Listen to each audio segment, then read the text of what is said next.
Okay, so get this, right? Picture this. Walking through life, you've got this silent partner, this like fragment of the divine, totally dedicated to, well, to your growth. Mm-hmm. People have been sending us excerpts from the Urantia book, and they want to unpack this idea, Right. this whole thought adjuster thing. Yeah. So that's what you're diving into specifically.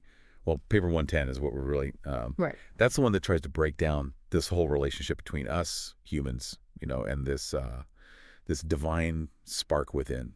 And it does, and not just with like all this mystical jargon, it actually gives us a framework, almost like a guidebook to this cosmic partnership we've got going on. Well, that's interesting. Yeah. Okay, so let's unpack this a little bit. Right off the bat, the text uses this very powerful phrase describing the adjuster's devotion as, quote, the most truly divine affection in all creation. Right. That's setting the bar pretty high.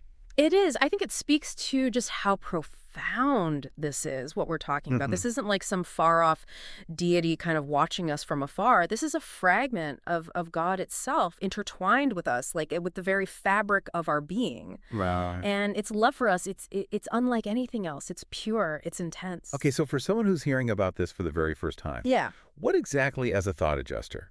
Is it like this tiny little angel sitting on our shoulder whispering advice in our ear? Or It's more profound than that. The text makes it clear that the adjuster, it doesn't live in our brains physically. It's not like, it's more like, think of it as a spark of pure spirit, and it's interwoven with our consciousness. Okay. Constantly working to guide us towards our like highest potential. Oh, I see. Okay, so this highest potential idea is really interesting to me. Yeah.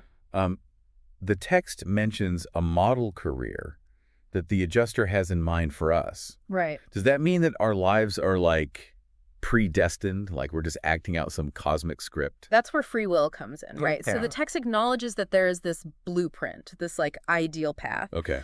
But it emphasizes over and over again our absolute freedom to choose a different path. Okay. We're not puppets. Right. We're more like co-creators, in this story of our lives. Oh, that's cool. I like that. So even though we have this incredible being, this part of us that's urging us towards this like ideal version of ourselves, we could still be like, thanks, but no thanks, I'm going to go this way. Exactly. It's wild. The adjuster wants us to embrace our full potential, right? Uh-huh. But it has to operate within the boundaries of the choices that we make. And the text is also very honest about the fact that our negative emotions, the decisions we make that aren't so great, they can really create interference. Yeah, that makes sense. It makes it harder for the adjuster's guidance to come through. We're like trying to have a whispered conversation in a room full of people. Exactly. Like all the noise of our daily lives and our anxieties and our own inner chatter. It's no wonder it's hard to hear that subtle, like, divine whisper. That's a great way to put it. It's like the adjuster's not shouting at us, it's nudging us. Right. It's patiently waiting for us to create space for its guidance to be heard.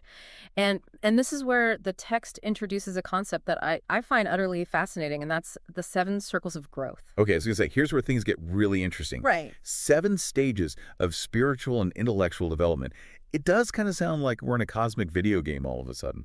So what can you tell us about these 7 circles?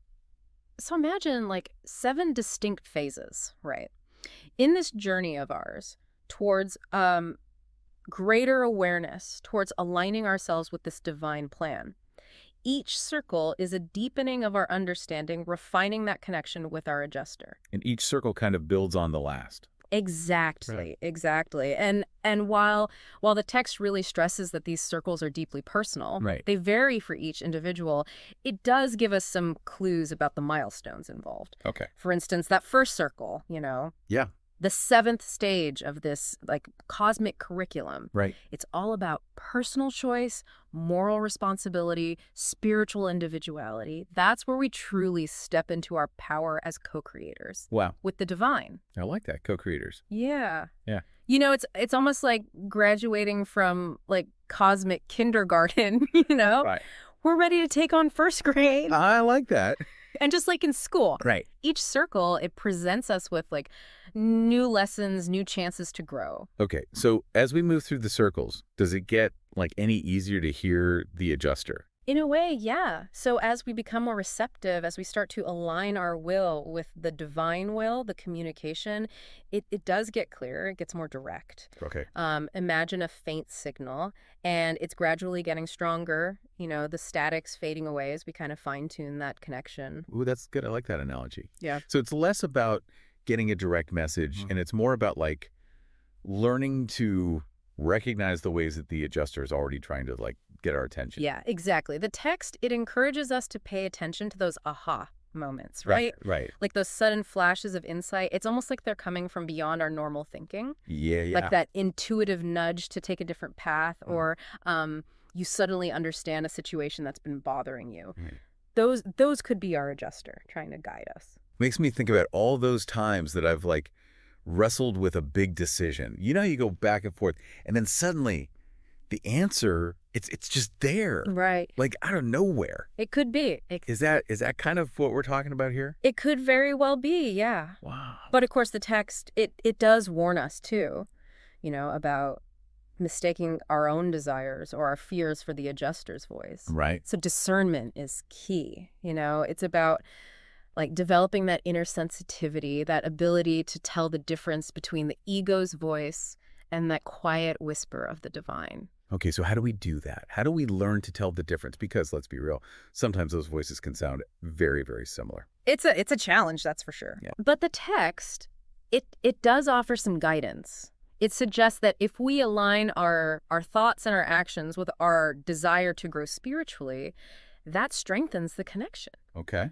So choosing love over fear, responding with kindness and compassion, embracing the fact that we're all interconnected. These are ways of, it's almost like we're tuning our inner radio dial to the right frequency. Right. Like sending a signal back saying, hey, we're here, we're listening, guide us. Exactly. Yeah. Exactly. And as we do that, as we get more and more committed to our spiritual growth, something really remarkable happens. Okay. When we hit that third circle, something new comes into play. We get a personal seraphic guardian of destiny. Wait, hold on. We're getting back up now. Yeah, you could say that. That's awesome. It's like our commitment, it's earned us a promotion. And with that comes extra support. Now, the text, it doesn't really get into a ton of detail about these seraphic guardians. Right. But it does hint that they play a pretty significant role in our journey. Wow. So we've got this divine fragment on the inside guiding us, and now we've got a seraphic guardian on our team. It's like we've got a whole cosmic support system now. Exactly. This is great. Yeah, it's pretty amazing. And yet, even with all this help, the text is very clear that reaching true union with our adjuster, what it calls fusion, Right. It's really rare in a human lifetime. Okay. Free will's always there, Right. And even with crystal clear guidance, we can still mess up, make choices that lead us away from that union. Okay, so this fusion idea, it's fascinating, but I'm not going to lie, it's a little mind-boggling. What does it actually mean to fuse with our adjuster? Like, do our identities just completely merge? That's basically it, yeah. Imagine two streams of consciousness, two separate beings becoming one. Okay. It's a total blend of the human and the divine. It's beyond anything we can really grasp right now. Wow. So it's not just about being like close to the divine, it's about becoming one with it. That's a pretty huge concept. It really is. And what's even more amazing is that, according to the text, this fusion, it doesn't have to wait till we die. It can happen while we're still alive. Ooh, hold on, really? Yeah. Fusion while we're still here Oh. in these bodies. How's that even possible? The text describes it as incredibly rare. Right. It's for those who reach an incredible level of spiritual attunement. Mhm. It's like their vibration, their essence, it aligns so perfectly with their adjuster that their physical form Just, disappears. well, in a way, Okay. the text actually uses the word consumed.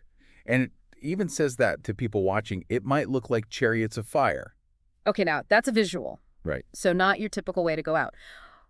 But what about the rest of us who aren't quite at that, spiritual master level yet? Right. What happens to the adjuster when we die? Does it just, say, good effort, head back to cosmic headquarters? That's what I'm picturing, right?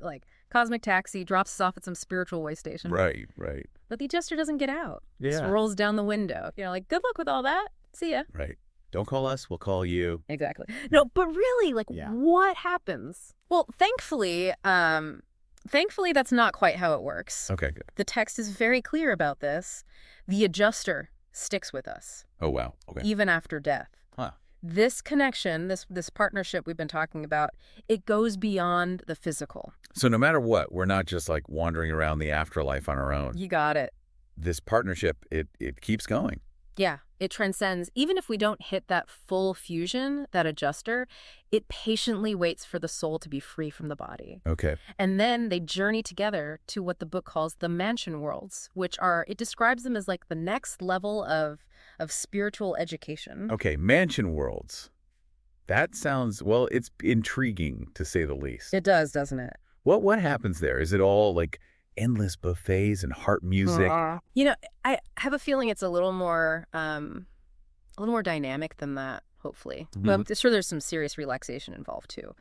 But yeah, from what I gather, the mansion worlds, they're more like, think of them as vibrant learning centers Okay. where we keep growing. You know, we take all those experiences from our human life and we start to see them from this bigger cosmic perspective. So less about like kicking back, relaxing by the pool, and more about processing, learning, continuing to grow. Yeah, more like cosmic college. Cosmic college, I like that. Okay. Right. So we're weaving the human experience Yeah. into this larger tapestry. Yeah, that's a good way to put it.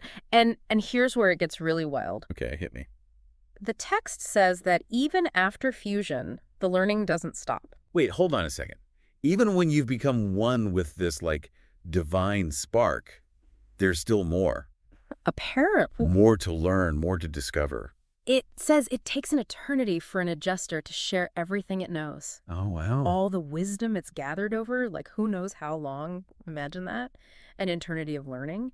You're constantly expanding your understanding of the cosmos, of yourself, and you're doing it alongside this being that knows you, like inside and out. It really makes you think about like all of our human ideas of knowledge, of achievement. It does, doesn't Like it? we think we've got it all figured out, and then we get this glimpse of this like never-ending journey. Right. It's humbling for sure, and inspiring at the same time, you know? It is. It is. It's a good reminder that we're all works in progress. Yeah. Yeah. Every single one of us. We're eternal beings. Yeah. On this incredible journey of becoming. And even with all the craziness of our daily lives, this amazing being, this piece of the divine, it's there. It's there. It's walking with us every step of the way. Every step. Patiently guiding us, cheering us on. And never gives up. Never giving up, even when we stumble, which, let's face it, we all do. We all do. It's more than just walking with us. It's part of us. Yeah, it's woven into who we are. That's really profound when you think about it. It is. It's a testament to just how interconnected we all are. Yeah. And the infinite potential that's inside each and every one of us. Well, this has been quite the deep dive, I've got to say. It has. To everyone listening, we really encourage you, go check out the Urantia book for yourselves, especially paper 110. And as you go about your day today, remember this, you are not alone. You've got this spark of the divine right there inside you, just waiting for you to wake up to it. That's beautifully said. Until next time, everyone, keep seeking, keep asking those big questions, and keep diving deeper into, well, all those mysteries that connect us.